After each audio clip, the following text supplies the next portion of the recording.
നിയോഗത്താലി അതിർവ് ശ്രീനന്ദയെ ചേർത്ത് പിടിച്ച് നിൽക്കുന്നത് കണ്ടപ്പോ സിന്ധുവിന് കലി ഇളകി. അവർ രൂക്ഷമായി അവരിരുവരെയും നോക്കി. സിന്ധുവിന്റെ നോട്ടം അതിർവ് കാണുന്നുണ്ട്. അവരത്രയ്ക്ക് നല്ലൊരു സ്ത്രീയല്ലെന്ന് അവന് തോന്നി. പതിയെ ശ്രീനന്ദയെ തന്നിൽ നിന്ന് അടർത്തി മാറ്റി നിർത്തി. നിങ്ങൾ എന്തൊക്കെയാ എന്റെ ഭാര്യയെക്കുറിച്ച് ഇപ്പൊ പറഞ്ഞത്? അതിർവ് ദേഷ്യത്തോടെ സിന്ധുവിനോട് ചോദിച്ചു. പെട്ടെന്ന് അവന്റെ ചോദ്യം കേട്ട് അവരൽപ്പം പതറി. എന്നാലും തോറ്റു പിന്മാറാൻ ഉദ്ദേശമില്ലാത്തതുകൊണ്ട് സിന്ധു അതിർവിനെ നേരിടാൻ തീരുമാനിച്ചു. ആഹാ, നിനക്കിതൊന്നും അറിയത്തില്ലല്ലോ. നിന്നെ എല്ലാരും കൂടി ചേർന്ന് പറ്റിച്ചതല്ലേ? സിന്ധു അർത്ഥം വെച്ചു പറഞ്ഞതും എല്ലാവരുടെയും മുഖത്ത് ഒരുതരം ഞെട്ടലായിരുന്നു. അതിർവിനാണെങ്കിൽ സിന്ധു എന്താണ് ഇങ്ങനെ സംസാരിക്കുന്നത് എന്നോർത്ത് ഒരു ഞെട്ടലുളവായി. എടാ കൊച്ചനെ, ഇവളുടെ ചരിത്രം വല്ലതും അറിഞ്ഞിട്ടാണോ നീ ഇവളെ കെട്ടി കൂടെ പൊറപ്പിക്കാൻ തുടങ്ങിയത്? സിന്ധു അതിർവിന് നേരെ നോക്കിക്കൊണ്ട് ഇത്തിരി ഉച്ചത്തിൽ ചോദിച്ചു. അതിർവിന്റെ മിഴികൾ ചുരുങ്ങി. ശ്രീനന്ദയാണെങ്കിൽ സിന്ധുവിന്റെ വായിൽ നിന്ന് വീണ വാക്കുകൾ കേട്ട് ആ ആഘാതത്തിൽ അനങ്ങാൻ പോലും കഴിയാതെ നിൽക്കുകയാണ്. ഈ നിൽക്കുന്നവൾ ഉണ്ടല്ലോ നിന്റെ ഭാര്യ. സത്യം പറഞ്ഞാൽ ഈ എരണം കെട്ടവളെ ഞാൻ ഈ വീട്ടിൽ നിന്ന് പടിയടിച്ചു പിണ്ടം വെച്ചതാ. അമ്മാതിരി തോന്നിവാസമല്ലോ ഇവളെന്നോട് കാണിച്ചത്. സിന്ധു ശ്രീനന്ദയെ അത്യധികം വെറുപ്പോട് നോക്കി പറഞ്ഞു. നിങ്ങൾ എന്തൊക്കെയാണ് ഈ പറയുന്നത്? എന്തെങ്കിലും പറയാനുണ്ടെങ്കിൽ മനുഷ്യന് വ്യക്തമാകുന്ന ഭാഷയിൽ വേണം പറയാൻ. അതിർവ് സിന്ധുവിന് നേർക്ക് കയർത്തുകൊണ്ട് പറഞ്ഞു. അവന് മനസ്സിലായി സിന്ധുവിന് എന്തൊക്കെയോ കാര്യങ്ങൾ തന്നെ ബോധിപ്പിക്കാനുണ്ട് എന്ന്. അതുകൊണ്ട് തന്നെ സിന്ധുവിനെ പൂർണ്ണമായും കേൾക്കാൻ തയ്യാറായിക്കൊണ്ട് തന്നെ ഇരു കൈകളും നെഞ്ചിനു കുറുകെ ചേർത്ത് പിണച്ചു കെട്ടിവെച്ചുകൊണ്ട് അവരെ തന്നെ നോക്കി നിൽക്കുകയാണ് അതിർവ്. നിന്റെ ഭാര്യയുടെ വിശേഷം തന്നെയാണടാ ഞാൻ പറഞ്ഞു വരുന്നത്. അല്ലെങ്കിൽ തന്നെ നീ ഒന്ന് ഓർത്തു നോക്കിക്കേ.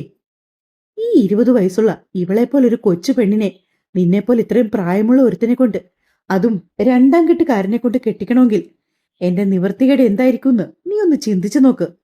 സിന്ധുവിന്റെ വാക്കുകൾ കേൾക്കെ അതിർവിന് ദേഷ്യം വരുന്നുണ്ടെങ്കിൽ പോലും അവൻ മുഖത്ത് ഭാവമാറ്റങ്ങളൊന്നും വരുത്താതെ ദേഷ്യം നിയന്ത്രിച്ചു നിന്നു. ഈ നിൽക്കുന്ന എന്റെ ഭർത്താവിനെ ഇവളെയും ചേർത്ത് നാട്ടുകാരിനി പറയാനൊന്നും ബാക്കിയില്ല. അതുപോലെയല്ലേ രണ്ടിന്റെ പ്രവൃത്തികൾ? കെട്ടിപ്പിടിക്കുന്നു, മുത്തം കൊടുക്കുന്നു. ഹാ, പറയാൻ തന്നെ അറപ്പാകുന്നു. എനിക്കുണ്ട് ഇവളുടെ പ്രായത്തിൽ 2 പെങ്കൊച്ചുങ്ങള്. അതങ്ങളുടെ സ്വന്തം തന്തയാ നിൽക്കുന്നത്. പക്ഷെ അവരിങ്ങനെ പോയി അങ്ങേരോട് മുട്ടി ഉരുമാനൊന്നും നിൽക്കാറില്ല. അതെങ്ങനെയാ? തള്ളയുടെ ഗുണമല്ലേ മോളും കാണിക്കത്തുള്ളൂ. 18 തികഞ്ഞപ്പോ വഴി കണ്ട ഏതോ ഒരുത്തിന്റെ കൂടെ ചാടിപ്പോയി സുഖിച്ച് ഒരു കൊച്ചിനെ ഉണ്ടാക്കി തിരിച്ചു വന്നവളാ ഇവളുടെ തള്ള. അവസാനം പോകാനൊരിടമില്ലാതെ ഒരു ഗതിയും പരഗതിയും ഇല്ലാതെ നിന്നവൾക്ക് ഞാനാണ് ഈ വീട്ടിലൊരിടം കൊടുത്തത്. അത് പിന്നെ ഒട്ടകത്തിന് താമസിക്കാൻ സ്ഥലം കൊടുത്തു എന്നു പറഞ്ഞതുപോലെയായി. പിന്നെ തള്ളയും മോളും കൂടി ഇവിടെ അങ്ങ് ആധിപത്യം സ്ഥാപിച്ചു. എന്റെ കെട്ടിയോ സമ്പാദിച്ചുകൊണ്ട് വരുന്നതില് സുഖിച്ചിവിടങ്ങ് ജീവിച്ചു. അങ്ങനെ ഇവൾക്ക് 5 വയസ്സു പ്രായം ഉള്ളപ്പോഴാണ് ഇവളുടെ തള്ളയ്ക്ക് വീണ്ടും തുടങ്ങിയത്. ഇവിടെ അടുത്തുള്ള ഏതോ ഒരുത്തനുമായി അനാവശ്യമായ ബന്ധം. അവനാണെങ്കിൽ ഒരു ഭാര്യയും കൊച്ചുമുണ്ട്. അങ്ങനെ ആ പെണ്ണും വീട്ടുകാരും ഈ മുറ്റത്ത് കിടന്ന് വഴക്കുണ്ടാക്കി. ഒടുക്കം നാട്ടുകാരും പറഞ്ഞ് നാണം കെട്ടി ഞങ്ങള്. അങ്ങനെ ഈ നിൽക്കുന്നവൾക്ക് 5 വയസ്സുള്ളപ്പോ ഭ്രാന്ത് കയറി ഇവളുടെ തള്ള പോയി കടലിൽ ചാടി ചത്ത്. തന്തയൊരുത്തൻ ഉണ്ടെന്നും പറയുന്നില്ലെന്നും പറയുന്നു. അവൻ പിന്നെ ഈ വഴി തിരിഞ്ഞു നോക്കിയിട്ടില്ല. പിന്നെ ചെല്ലും ചെലവും കൊടുത്ത് പഠിപ്പിച്ച് ഇത്രയാക്കിയത് ഞാനാ. ആ എന്നോടാണ് ഇവളീ തോന്നിവാസം എല്ലാം കാണിക്കുന്നത്. അവസാനം ചോരയെ നീരുള്ള ഒരു പെണ്ണായപ്പോ അവക്കെന്റെ ഭർത്താവിനെ തന്നെ വേണം കൂടെ കിടത്താന്. സിന്ധുവിന്റെ വായിൽ നിന്ന് വീണ വാക്കുകൾ കേട്ട് അടി കൊണ്ടതുപോലെ നിൽക്കുവാണ് ശ്രീനന്ദ. ഒപ്പം അവർ തന്റെ അമ്മയെപ്പറ്റി പറഞ്ഞ വാചകങ്ങളും. അവൾ ദയനീയമായി സജീവന്റെ മുഖത്തേക്ക് നോക്കിയപ്പോൾ ഇനി ഇതിൽ പരം യാതൊരു അപമാനവും നേരിടാൻ ഇല്ലെന്നതുപോലെ തല കുനിച്ച് കുറ്റവാളിയെപ്പോലെ നിൽക്കുന്ന അയാൾ. നന്ദയുടെ കണ്ണുകൾ നിറഞ്ഞു തൂവി. സ്വന്തം അച്ഛന്റെ സ്ഥാനത്ത് താൻ കണ്ട ആളാണ് അമ്മാവൻ. ഈ ലോകത്ത് തനിക്ക് ഏറ്റവും കൂടുതൽ കടപ്പാടുള്ള മനുഷ്യൻ. ഈ പാവത്തിനെക്കുറിച്ച് ഇതുപോലെ പറയാൻ അമ്മായിക്ക് എങ്ങനെ തോന്നി? സംഗീതയും സാക്ഷിയും സിന്ധു പറയുന്നതെല്ലാം കേട്ട് നെറ്റി ചുളിച്ച് അങ്ങനെ തന്നെ നിൽക്കുകയാണ്. ശ്രീനന്ദയ്ക്ക് അതിർവിന്റെ മുഖത്തേക്ക് നോക്കാൻ ഭയം തോന്നി. ഏത് രീതിയിലായിരിക്കും അവൻ ഇതിനെതിരെ പ്രതികരിക്കാൻ പോകുന്നതെന്ന് ഓർത്തപ്പോ അവൾക്ക് വല്ലാത്ത വെപ്രാളം തോന്നി. അതിർവേട്ട, ഈ സ്ത്രീ പറയുന്നതൊന്നും ഏട്ടം വിശ്വസിക്കരുത്. സത്യം എന്താണെന്ന് ഞാൻ പറയാം. ശ്രീനന്ദ പറഞ്ഞു തുടങ്ങിയതും അതിർവ് അവളെ കൈയുയർത്തി തടഞ്ഞു. ശേഷം സിന്ധുവിനെ നോക്കി. ബാക്കി കൂടി നിങ്ങൾ പറ. അതുകൂടി കേട്ടതോടെ സിന്ധുവിന് വല്ലാത്തൊരു ഊർജം കിട്ടി. ഇനിയും എന്തൊക്കെയോ പറയാനുള്ള ഒരു ആവേശം. അവർക്ക് മനസ്സിലായി താൻ പറഞ്ഞതെല്ലാം അഥർവ് വിശ്വസിച്ചു തുടങ്ങിയിരിക്കുന്നു എന്ന്. സിന്ധുവിന്റെ അതിരങ്ങളിൽ ഒരു വിജയച്ചിരി തെളിഞ്ഞു കണ്ടു. ശ്രീനന്ദയാണെങ്കിൽ കേൾക്കാൻ പാടില്ലാത്തത് എന്തൊക്കെയോ കേട്ട് ചെവി കൊട്ടി അടയ്ക്കപ്പെട്ടതുപോലെ തറഞ്ഞു നിൽക്കുകയാണ്. നിന്നിടത്ത് നിന്നൊന്ന് അനങ്ങാൻ പോയിട്ട് ഇമ ചിമ്മാൻ പോലും കഴിയാതെ വല്ലാത്തൊരവസ്ഥയിലായിപ്പോയി അവൾ. എന്റെ രണ്ടു മക്കളെക്കാൾ സ്നേഹം കൊടുത്താ ഈ നിൽക്കുന്നവളെ ഞാൻ വളർത്തിയത്. എന്നിട്ട് അവൾ എന്നോട് ഈ ചതി ചെയ്തപ്പോ എനിക്ക് സഹിക്കാൻ പറ്റിയില്ല. അച്ഛനും അമ്മയും ഇല്ലാത്ത ഒരു കുട്ടിയെപ്പോലെയല്ല അവൾ ഈ വീട്ടിൽ ജീവിച്ചത്. എല്ലാ സുഖത്തിലും സന്തോഷത്തിലുമാണ്, സർവ്വ സ്വാതന്ത്ര്യത്തിലുമാണ് അവൾ വളർന്നത്. യാതൊരു കുറവും വരുത്താതെ ഇവളെ ഞാൻ ഈ പരുവത്തിലാക്കിയെടുത്തു. സിന്ധുവിന്റെ വായിൽ നിന്ന് വീണ വാക്കുകൾ, ആ പൊള്ളയായ വാക്കുകൾ കേട്ട് ശ്രീനന്ദിയില് വല്ലാത്തൊരു ഞെട്ടലാണ് ഉണർത്തിയതെങ്കിൽ അത് കേട്ട സംഗീതയും സാക്ഷിയും പരസ്പരം മുഖത്തോട് മുഖം നോക്കി ചിരിച്ചു. അഥർവ് അവരുടെ ചിരി വ്യക്തമായി കാണുകയും ചെയ്തു. ഒരു വേള അഥർവിന്റെ നോട്ടം നീണ്ടത് സജീവനിലേക്കാണ്. സിന്ധു ഇത്രയും ആക്ഷേപം പറഞ്ഞിട്ടും തല താഴ്ത്തി അടക്കി പിടിച്ചു നിൽക്കുന്ന അയാളെ കാണും തോറും അവന് പുച്ഛം തോന്നിപ്പോയി. അയാളുടെ ആ പ്രവൃത്തിയിൽ അഥർവിന്റെ നോട്ടം വീണ്ടും സിന്ധുവിന് നേർക്ക് നീട്ടു. ഇനി നിങ്ങൾക്ക് എന്തെങ്കിലും പറയാനുണ്ടോ? അഥർവ് സിന്ധുവിനോടായി ചോദിച്ചു. ഉണ്ട്, ഇനി എനിക്ക് പറയാനുള്ളത് നിന്നോടാണ്. നീ ഇവളെ ഒന്ന് സൂക്ഷിച്ചു വെച്ചോ. നിന്റെ അമ്മ അന്ന് ഇവിടെ വന്ന് കുറെ പെർഫോമൻസ് ഒക്കെ നടത്തിയിട്ടാണ് പോയത്. മാത്രമല്ല, ഈ പിഴച്ചവളെക്കുറിച്ച് ഞാൻ ചില സത്യങ്ങൾ പറഞ്ഞു കൊടുത്തപ്പോൾ അവരെന്നെ തല്ലുകയും ചെയ്തു. അതുകൊണ്ട് നീ കരുതിയിരുന്നോ ഇവളുടെ തനിക്കൊണം ഇവൾ നിന്റെ വീട്ടിലും കാണിക്കും. നിന്നെ കളഞ്ഞിട്ട് ഇവളുടെ തള്ളയെ പോലെ കാശുള്ള മറ്റൊരുത്തിനെ കാണുമ്പോൾ ഇവൾ ഉറപ്പായും അവന് പിന്നാലെ പോകും. സ്വത്തൊന്നും ഇവളുടെ പേർക്ക് എഴുതി വെക്കല്ലേ. എല്ലായിടത്തും കടന്നു കളയും കുഞ്ഞെ. നീ പട്ടിണിയായി പോകും. നിന്നോട് എനിക്ക് സഹതാപം മാത്രമേ ഉള്ളൂ. സിന്ധു ശ്രീനന്ദയുടെ പെട്ടിയിലെ അവസാനത്തെ ആണിയും അടിക്കും പോലെ പറഞ്ഞു നിർത്തി. ഇത്രയും പറഞ്ഞിട്ടും അഥർവ് തിരിച്ചൊന്നും പറയുന്നില്ലെന്ന് കണ്ടതും സിന്ധുവിന് കൂടുതൽ ആവേശമായി. പിന്നെയും എന്തൊക്കെയോ ആ പാവം പെണ്ണിനെക്കുറിച്ച് അവർ പറഞ്ഞുകൊണ്ടേയിരുന്നു. ഏട്ടാ, നമുക്ക് പോകാം. ഞെട്ടലിൽ നിന്നുണർന്നതുപോലെ ശ്രീനന്ദ അഥർവിനെ നോക്കി. അഥർവിന്റെ രൂക്ഷമായൊരു നോട്ടം അവൾക്ക് ലഭിച്ചപ്പോൾ നിന്നിടത്തു നിന്ന് അനങ്ങാൻ പോലും കഴിയാതെ അവൾ തറഞ്ഞ് അവിടെ തന്നെ നിന്നു. അതുകൂടി കണ്ടതോടെ സിന്ധുവിന്റെ ആവേശം കൂടി. പിന്നെ ഒരു കാര്യം, ഇവൾ ഒന്നിലൊന്നും ഒതുങ്ങുന്നവളല്ല. എന്റെ ഭർത്താവിനെയും വേണം ഇവൾക്ക്. ഈ നാട്ടിലുള്ള ചെറുപ്പക്കാരായ മറ്റു ആണുങ്ങളെയും വേണം. കോളേജിലേക്കൊന്നും പറഞ്ഞെന്നും കെട്ടിയൊരുങ്ങി ഇവിടുന്ന് പോകും. എന്നിട്ട് പോകും വഴി കൈയും കലാശവും കാണിച്ച് എത്ര അപമാരിയാ മയക്കിയെടുത്ത് വെച്ചിരിക്കുന്നത്. നിനക്കിതൊക്കെ അറിയാമോ? സിന്ധു ചോദിച്ചപ്പോ ശ്രീനന്ദ ഇനി ഒന്നും പറയാനില്ലാത്തതുപോലെ അവരുടെ മുഖത്തേക്ക് നോക്കി. കുറച്ച് തൊലിവെളുപ്പും സൗന്ദര്യം ഉള്ളതുകൊണ്ട് ഭൂലോക രംഭയാണെന്ന് പറഞ്ഞ അവളുടെ നടപ്പ്. ഇവളുടെ തള്ള ഇതുപോലെ തന്നെയായിരുന്നു. തൊലിവെളുപ്പ് കാണിച്ച് ആണുങ്ങളെ മയക്കിയെടുക്കും. എന്നിട്ട് കിട്ടാനുള്ളതെല്ലാം അവന്മാരുടെ കയ്യിൽ നിന്ന് മേടിച്ചെടുത്ത് അടുത്തവനെ അന്വേഷിച്ചു പോകും. എത്ര ഭംഗിയായിട്ടാണ് അവർ കഥകൾ മെലിയുന്നത്. അവൾ കണ്ണീരോടെ ഓർത്തു. എങ്ങനെ സാധിക്കുന്നു ഇതിന്? എന്നെപ്പോലെ 2 പെൺമക്കളല്ലേ ഇവർക്കും ഉള്ളത്? ശ്രീനന്ദ നിശബ്ദം മനസ്സിൽ ആലോചിച്ചു. സിന്ധുവിന്റെ മനസ്സിൽ തന്നോടുള്ള ദുഷിപ്പ് ഇത്രമാത്രം ഉണ്ടായിരുന്നോ?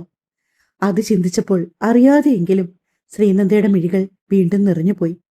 10-15 വർഷക്കാലം അവൾ ആ വീട്ടിൽ അനുഭവിച്ച കഷ്ടപ്പാട് ഒരു നിമിഷം തിരശീലയിൽ എന്നതുപോലെ അവളുടെ മനസ്സിലൂടെ മിന്നി മാഞ്ഞുപോയി. നിറം കെട്ടൊരു ബാല്യം, അതിനെയാണ് ഇവർ വളച്ചൊടിച്ച് ഈ രീതിയിലാക്കി വെച്ചിരിക്കുന്നത്. ശ്രീനന്ദയ്ക്ക് സ്വന്തം അവസ്ഥയോർത്ത് പുച്ഛം തോന്നിപ്പോയി. അവൾ തളർച്ചയോടെ ചുവരിൽ ചാരി നിന്നു. അഥർവിനെ ഒന്ന് മുഖമുയർത്തി നോക്കാൻ പോലും കഴിയാത്തത്ര അപമാനഭാരം അവളിൽ ഉണ്ടായി. തോള് വേദനിക്കുന്ന അത്രയും ആഴത്തിൽ അവളുടെ തല താഴ്ന്നു പോയി. പറയാനുള്ളത് ഏതാണ്ടൊക്കെ പറഞ്ഞു തീർന്ന പോലെ സിന്ധു അഥർവിന്റെ മുഖത്തേക്ക് തന്നെ നോക്കിക്കൊണ്ട് നിൽക്കുവാണ്. പക്ഷെ അഥർവിന്റെ നോട്ടം നേരെ നീണ്ടത് ശ്രീനന്ദയുടെ അമ്മാവനിലേക്കാണ്. ശ്രീനന്ദയുടെ അമ്മാവന് ഇക്കാര്യത്തിൽ എന്തെങ്കിലും പറയാനുണ്ടോ? അഥർവ് ചോദിച്ചതും സജീവനേക്കാൾ മുമ്പേ മറുപടി പറഞ്ഞത് സിന്ധുവാണ്. ഓ, അങ്ങേർക്കിനി എന്തോ പറയാനാ? അങ്ങേരുടെ കള്ളക്കഥ പുറത്തു വന്ന സ്ഥിതിക്ക് ഇനി കുറച്ചുനേരം അമ്പഴങ്ങ വിഴിഞ്ഞ പോലെ ഈ നിൽപ്പങ്ങ് നിൽക്കും. സിന്ധു പുച്ഛത്തോടെ പറഞ്ഞതും അഥർവ് അവരെ രൂക്ഷമായി ഒന്ന് നോക്കി. എന്നാലും എന്റെ മോനെ, നിന്നെപ്പോലെ എന്തുകൊണ്ടും യോഗ്യനായ ഒരു ചെറുക്കന് ഈ ഗതി വന്നു പോയല്ലോ. സിന്ധു വീണ്ടും അഥർവിന്റെ അവസ്ഥയോർത്ത് പരിതപിച്ചു. സജീവൻ കത്തുന്ന മിഴികളോടെ സിന്ധുവിനെ നോക്കി. അയാൾ നടന്ന് അഥർവിന്റെ മുമ്പിലേക്ക് വന്നു. ഇതിന്റെയൊക്കെ സത്യാവസ്ഥ എങ്ങനെ പറഞ്ഞ് വിശ്വസിപ്പിക്കണമെന്ന് എനിക്കറിയില്ല മോനെ. പക്ഷെ ഞാനൊരു കാര്യം പറയാം. എന്റെ ഭാര്യ പറഞ്ഞതുപോലെ ഒരു പെണ്ണല്ലേ ഈ നിൽക്കുന്ന ശ്രീനന്ദ. സത്യം പറഞ്ഞാൽ അവളുടെ വായിൽ നിന്ന് വീണ വാക്കുകൾ കേട്ടപ്പോ അയാൾ അറപ്പോടെ മുഖം തിരിച്ചു. ഇവൾ അനുഭവിക്കും, പുഴുത്ത് നീറിപ്പിടഞ്ഞിവൾ അനുഭവിക്കും. ഇത്രയും പകയും വിദ്വേഷവും അവൾക്കെന്റെ കുട്ടിയോടുണ്ടെന്ന് എനിക്കറിയില്ലായിരുന്നു. ഒരു വിവാഹം കഴിച്ച് അവൾ ഈ വീട്ടിൽ നിന്ന് പോയപ്പോ ഞാൻ കരുതിയത് അവളെങ്കിലും രക്ഷപ്പെട്ടല്ലോ എന്നാണ്. പക്ഷെ എന്തോ. ചിന്തിച്ചെടുത്ത് സഞ്ജീവൻ ബാക്കി പറയാനാവാതെ തല കുനിച്ച് നിന്നുപോയി. അയാളുടെ കണ്ണുകൾ നിറഞ്ഞൊഴുകി. മോനെ, ഇവൾ പറഞ്ഞതൊന്നും കേട്ട് നീ നിന്റെ ഭാര്യയെ അവിശ്വസിക്കരുത്. അയാൾ പറഞ്ഞു തുടങ്ങിയതും അഥർവ് കൈയുയർത്തി അയാളെ തടഞ്ഞു. കുറെ നേരമായി ഞാൻ വെയിറ്റ് ചെയ്യുമായിരുന്നു. ഇവരിത്രയും കാര്യം ഇവിടെ പറഞ്ഞപ്പോ നിങ്ങൾക്കതിനെ എതിർത്ത് എന്തെങ്കിലും ഒരക്ഷരം മിണ്ടുമോ എന്ന്. അന്നേരം പൊങ്ങാതിരുന്ന നിങ്ങളുടെ നാവ് ഇനിയും പൊങ്ങണ്ട. അങ്ങനെ തന്നെ ഇരിക്കട്ടെ. എന്തിനാടോ ഇവരീ പറഞ്ഞതൊന്നും സത്യമല്ലെന്നറിഞ്ഞിട്ടും അത് മുഴുവൻ കേട്ടു നിന്നത്? മൂക്കിന് താഴെ മീശയും വെച്ച് ആണാണെന്ന് പറഞ്ഞ് നടക്കാൻ നാണം തോന്നില്ലേ തനിക്കൊക്കെ? അഥർവ് തികഞ്ഞ പുച്ഛത്തോടെ സജീവനെ നോക്കി ചോദിച്ചു. ശ്രീനന്ദ ഓടിവന്ന് അവന്റെ കയ്യിൽ പിടിച്ചു. ഏട്ടാ, എന്റെ അമ്മാവനാത്. അമ്മാവനോട് എന്തൊക്കെയായി പറഞ്ഞു കൂട്ടുന്നത്? അങ്ങനെയൊന്നും പറയരുത്. ശ്രീനന്ദ അവനെ വിലക്കുന്നതുപോലെ പറഞ്ഞതും അവള് പിടിച്ച കൈയു തട്ടി എറിഞ്ഞുകൊണ്ട് അഥർവ് ശേഷം ചുണ്ടത്ത് വിരൽ വെച്ച് അവളോട് മിണ്ടരുതെന്ന് ആംഗ്യം കാണിച്ചു. അവന്റെ ആ പ്രവൃത്തിയിൽ അറിയാതെ ഉമിനീരിറക്കി നിന്നുപോയിരുന്ന ശ്രീനന്ദ നിറഞ്ഞ കണ്ണുകൾ തുടച്ചു മാറ്റാൻ പോലും മറന്നുകൊണ്ടവൾ അഥർവിനെ തന്നെ നോക്കി നിന്നു. ശേഷം അഥർവ് നേരെ പാഞ്ഞെടുത്തത് സിന്ധുവിനരികിലേക്കാണ്. നിങ്ങളുടെ നാവിൽ നിന്ന് ആദ്യം വീണുകേട്ട വാചകത്തിൽ കൂടി തന്നെ എനിക്ക് മനസ്സിലായി നിങ്ങൾ എത്രക്കാരിയാണെന്ന്. പിന്നെ നിങ്ങൾ ഏത് അറ്റം വരെ പോകുമെന്നറിയാനാണ് ഞാൻ ഇത്രയും നേരം കാത്തു നിന്നത്. നിങ്ങളെപ്പോലെ ഇത്രയും ദൂഷിപ്പ് മനസ്സിൽ കൊണ്ടു നടക്കുന്ന ഒരു സ്ത്രീയെ ഞാൻ എന്റെ ജീവിതത്തിൽ കണ്ടിട്ടില്ല. ഉള്ളത് പറയാലോ, നിങ്ങൾക്കൊപ്പം ശ്രീനന്ദ 20 വയസ്സുവരെ ജീവിച്ചോന്ന് ഓർക്കുമ്പോ എനിക്ക് അത്ഭുതമാണ് തോന്നുന്നത്. ഇത്രയും ദുഷിപ്പും വിദ്വേഷവും വായിൽ നിന്ന് വീഴുന്ന നിങ്ങളുടെ പ്രവൃത്തികളൊക്കെ എത്തരത്തിലുള്ളതാകൂന്ന് എനിക്ക് ഊഹിക്കാവുന്നതേ ഉള്ളൂ. പെട്ടെന്ന് അഥർവ് പറയുന്നത് കേട്ടതും പകപ്പോടെ അവനെ നോക്കി നിന്നുപോയി സിന്ധു. കാര്യം ഇത്ര നേരവും താൻ പറഞ്ഞതെല്ലാം വിശ്വസിച്ചു നിൽക്കുമായിരുന്നു അവനെന്നാണ് സിന്ധു ധരിച്ചു വെച്ചിരുന്നത്. എന്നാൽ അങ്ങനെയല്ലെന്ന് തിരിച്ചറിഞ്ഞതും സിന്ധുവിന്റെ മുഖത്ത് ഒരു ഞെട്ടൽ. അഥർവ് തന്നെ അത്രയൊക്കെ പറഞ്ഞെങ്കിലും സജീവന് അവന്റെ വായിൽ നിന്ന് വീണ വാക്കുകൾ കേട്ട് ഒരാശ്വാസമാണ് പകർന്നു നൽകിയത്. അവൻ ശ്രീനന്ദയെ സംശയിച്ചില്ലല്ലോ എന്ന് ഓർത്തുകൊണ്ട് അയാളിൽ നിന്ന് ഒരു നെടുവീർപ്പുയർന്നു. നിങ്ങൾക്കും ഉണ്ടല്ലോ 2 പെൺമക്കൾ. അവരെക്കുറിച്ചാണ് ഒരാൾ ഇങ്ങനെ മോശം പറയുന്നെങ്കിൽ നിങ്ങളത് കേട്ടു നിൽക്കുമോ? അതീവ ദേഷ്യത്തോടെ അവൻ സിന്ധുവിനോട് ചോദിച്ചതും സിന്ധു ചീറിക്കൊണ്ട് അഥർവിനടുത്തേക്ക് നടന്നു.